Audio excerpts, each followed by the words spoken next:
আসসালামু আলাইকুম। আমি আরশাদ খান, বাংলাদেশ কৃষি ব্যাংকে সহকারী মহাব্যবস্থাপক হিসেবে কর্মরত। বাংলাদেশ এগিয়ে চলেছে। দুর্বার গতিতে বাংলাদেশ এগিয়ে চলার পেছনে তরুণ প্রজন্ম এবং তরুণ উদ্যোক্তাদের ভূমিকা অপরিসীম এবং অতুলনীয়। ১,৩০,০০,০০০ তরুণ, স্বপ্নবাজ তরুণ যারা বিদেশে গেছেন এবং তাদের কষ্টার্জিত অর্থ বাংলাদেশে প্রেরণ করে বাংলাদেশ বিনির্মাণে যারা অক্লান্ত পরিশ্রম করে যাচ্ছেন। বাংলাদেশ বর্তমানে ডেমোগ্রাফিক ডিভিডেন্ড এক্সপিরিয়েন্স করছে, অর্থাৎ পপুলেশনের 45 থেকে 50% ইয়ং প্রজন্ম। যখন এই বিপুল পরিমাণ ইয়ং প্রজন্ম বাংলাদেশে, তখন নিশ্চয়ই বাংলাদেশ খুব দ্রুতই একটি উন্নত দেশে পরিণত হতে পারে। আমরা জানি যে কিছুদিন আগ পর্যন্ত আমাদের দেশে ৫০ বিলিয়ন মার্কিন ডলারের রিজার্ভ ছিল, যেটি অনাকাঙ্ক্ষিতভাবে এখন অনেক কমে গেছে। আমরা আরও জানি বাংলাদেশ ৪৫০ বিলিয়ন মার্কিন ডলারের জিডিপি সাইজ মাইলফলক অর্জন করেছে। তাহলে বাংলাদেশের তরুণ যাদের হাত ধরেই বাংলাদেশ এগিয়ে চলেছে, তারা যেন হতাশ না হয়, তারা যেন দুশ্চিন্তা না করে, তাদেরকে একটু স্পৃহা দেয়া, তাদের মধ্যে একটু আগ্রহ জন্মানো এবং তাদেরকে রাইট ট্র্যাকে নেয়ার জন্যে কিছু সাজেশন দেয়া, আউটলাইন দেয়া এবং কিছু গাইডলাইন দেয়া এখন সময়ের দাবি। এবং সে কাজটি করবার জন্যে ওই রকমের ফিলিং থেকেই আমরা আয়োজন করতে যাচ্ছি think outside the box season 8। সেখানে অলরেডি সফল হয়েছেন বাংলাদেশে এমন কিছু ব্যক্তিত্ব থাকবেন যাদের জীবনের হিস্ট্রি থেকে, যাদের জীবনের স্টোরি থেকে তরুণ প্রজন্মরা তাদের চাহিত তথ্য পেতে পারেন এবং কখন কোন স্টেজে কি করতে হবে সেটি জানতে পারবেন। সে কারণে তরুণ প্রজন্ম যারা, তাদেরকে আহ্বান করব আগামী ৩০ November think outside the box season 8 যে প্রোগ্রামটি আমরা আয়োজন করতে যাচ্ছি এবং যে প্রোগ্রামটির ডেসক্রিপশন ভিডিওর উপরে দেয়া আছে, সেখান থেকে জেনে নিয়ে স্বতঃস্ফূর্তভাবে অংশগ্রহণ করবেন, কিন্তু রেজিস্ট্রেশন করার পরে।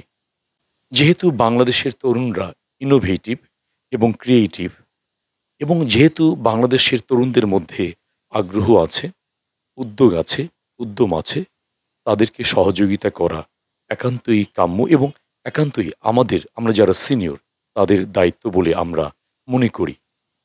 স্বপ্নবাজ তরুণদের স্বপ্নগুলোকে তাদের হাতে ধরিয়ে দেয়া এবং স্বপ্ন যে সত্যিই অতি দূরের বিষয় নয় এবং স্বপ্ন যে ছায়ার মতন করে নিজের সাথে সাথে চলে, সেটা দেখিয়ে দেয়া, প্রমাণ করে দেয়াই আমাদের কাজ। আমরা যারা বক্তব্য দেব, আমি একজন গেস্ট স্পিকার হিসেবে সেখানে থাকব। যদি সব কিছু ঠিক থাকে, দেন আপনাদের সাথেও আমার দেখা হবে। এবং জীবনের সচেষ্ট থেকেও যারা বারে বারে ফেল হচ্ছেন, বারে বারে নিজেকে ব্যর্থ বলে প্রকাশ করবার চেষ্টা করছেন, তাদের জন্যেই, আপনাদের জন্যেই এই প্রোগ্রামটি। কারণ কেউই ব্যর্থ নন, কেউই ব্যর্থ হতে পারেন না।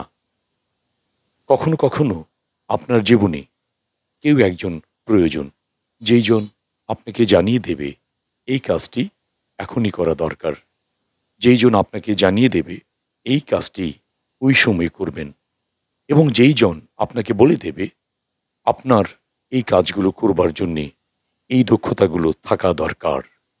এ কারণে একজন তরুণকে বিশ্লেষক বানানো, সুচিন্তক বানানো, একজন তরুণকে উদ্যোগী বানানো এবং দক্ষ বানানো, এটাও মূলত আমাদের একটি challenge. Think outside the box season 8 এই চ্যালেঞ্জগুলো নিয়েই স্টেজ থেকে আপনাদের পাশে থাকবে এবং আপনাদের সহযোগিতা করবে। আমি একজন ব্যাংকার হিসেবে একজন তরুণ উদ্যোক্তাকে ব্যাংকিং লাইনে, ফাইন্যান্সিয়াল লাইনে কি কি বিষয়ে অভিজ্ঞ হতে হবে, অথবা বিজনেস লঞ্চ করবার আগে কি কি বিষয় তাকে পরিপালন করতে হবে, সেই বিষয়গুলো জানান দেবার চেষ্টা করব। আত্ম উপলব্ধি থেকে নিজের স্পিরিট, নিজের স্ট্রেংথ, নিজের ইন্টিগ্রিটি, নিজের ডিসিপ্লিন এবং নিজের সমস্ত গ্রেসিয়াস কিছুকে যদি আপনি রিপ্রেজেন্ট করতে চান, আপনার ব্যবসাতে, তাহলে অবশ্যই আপনাকে একজন ভালো মানুষ হতে হবে। কি করে একজন ভালো মানুষ হতে পারেন, সেই একখান কিংবা ব্যাখ্যাগুলো আপনারা জানতে পারবেন বিভিন্ন স্পিকার্স তাদের বক্তব্য থেকে।